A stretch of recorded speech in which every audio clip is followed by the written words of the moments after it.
मंडळी, उद्यान गणेशाविषयी आणि या मंदिराविषयी एकूणच याचं स्थापत्य कसं केलं गेलेलं आहे याच्याविषयी अधिक माहिती जाणून घेण्यासाठी आपण भेटणार आहोत मंदिराचे उपाध्यक्ष श्रीयुत जयंत दामणीवाला यांना. नमस्कार जयंत सर, मुंबई सर्वांची मध्ये मी आपलं मनपूर्वक स्वागत करते. जयंत सर, आम्हाला सांगा ना की या मंदिराची जेव्हा पुनर्रचना केली गेली तर त्यावेळेला या मंदिराच्या आता आपण बघतो आहोत की वेगवेगळ्या गणेशाच्या मूर्ती आहेत, त्या वेगवेगळ्या मूर्तींचं म्हणजे पोस्टर वेगवेगळं आहे. तर अशा प्रकारे काही संरचना केली गेली होती का की वेगवेगळी गणेशाची रूपं जी आहेत ती आपल्या सगळ्यांना पाहता येतील? हो, तसंच.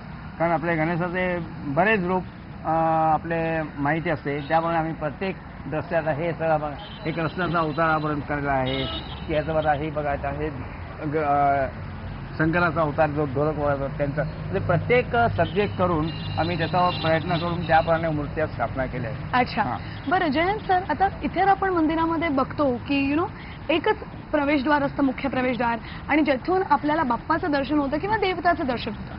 पण येथे तिन्ही बाजूने प्रवेशद्वार आहे किंवा तिन्ही बाजूने बाप्पाचं दर्शन सहजच घेता येतं, तर ते कसं काय होतं याच्याबद्दल आम्हाला सांगा ना. कारण त्याचा असं होतं की सकाळी बरेच लोक इथे चालायला येतात शिवाजी पार्कला 3 वाजतापासून 4 वाजता 5 वाजता तरी.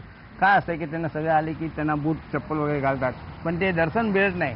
आता पूर्ण दरवाजा हा तिन्ही साईडला ओपन केलेला आहे आणि मेन दरवाजा सुद्धा जाळी लावलेली आहे की त्यांना दर्शन पूर्णपणे बाप्पाचं मिळू शकते. त्याचा कसं हे सगळं तिन्ही साईड ओपन ठेवली आहे. अच्छा, म्हणजे ज्या वेळेला या मूर्तीचं म्हणजे की या मंदिराचं जेव्हा बांधकाम केलं गेलं तेव्हा पुनर्रचना अशी केली गेलेली होती का की तिन्ही बाजूने हे उघडं राहावं? हो, पहिल्यापासूनच आहे, राईट फ्रॉम बिगिनिंग. इव्हन जुनं मंदिर होतं तेही तिन्ही साईड ओपन होतं आणि आताही तिन्ही साईड ओपन आहे. अच्छा, मग इतर काही काळजी घेतली गेली का या मंदिराच्या स्थापत्याविषयी? म्हणजे तुम्ही स्वतः आर्किटेक्ट आहात, तर या मंदिराच्या स्थापत्याविषयी आम्हाला अधिक माहिती द्या. कुठल्या पद्धतीचं हे मंदिर बांधलं गेलेलं आहे, कसं बांधलं गेलेलं आहे? हे आपलं हिंदू आर्किटेक्चरवरच केलं आहे सगळं.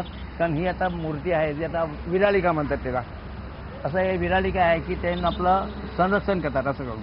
अच्छा, बरंच झालं की आता हे आता दरवाजा आहे, त्यापासून श्रीसुलता दरवाजा आहे, अष्टविनायकचं आपण दर्शन पूर्ण केलंय. म्हणजे कोणी प्रयत्नाने आला की आपलं अष्टविनायक कोणी गेले नाही तरी त्याने बघून इथे अष्टविनायकचं दर्शन घेता येईल. क्या बात आहे, म्हणजे उद्यान गणेशाच्या मध्येच इथे अष्टविनायकाच्या दर्शनाची सोय आपण केलेली आहे. बरं, म्हणजे हा आपण एका दरवाजाजवळ येतो आहोत. म्हणजे याच्यामध्ये शिसवाच्या दरवाजामध्ये आपल्याला काय जय आणि विजयचा जो केला आहे मुद्दाम की त्यांचा संरक्षण बापाचं संरक्षण करतात, त्या गणात त्यांना ते जय विजय दरवाजा केलाय आणि प्लस वरतीची जाळी लावली म्हणजे लोकांना ते दर्शन मिळतात. अच्छा, बरं जयंत सर, आता महत्वाचा प्रश्न जाता जाता की आपल्याला मुंबई कशी वाटते? छान आहे, everybody is welcome in Mumbai. धन्यवाद जयंत सर. मंडळी, याच्यानंतर आपण वार्तालाप करणार आहोत ते मंडळाचे मुख्य खजिनदार डॉक्टर दिलीप साठेजी यांच्याकडे. चला तर मग यांच्याशी गप्पा मारूया.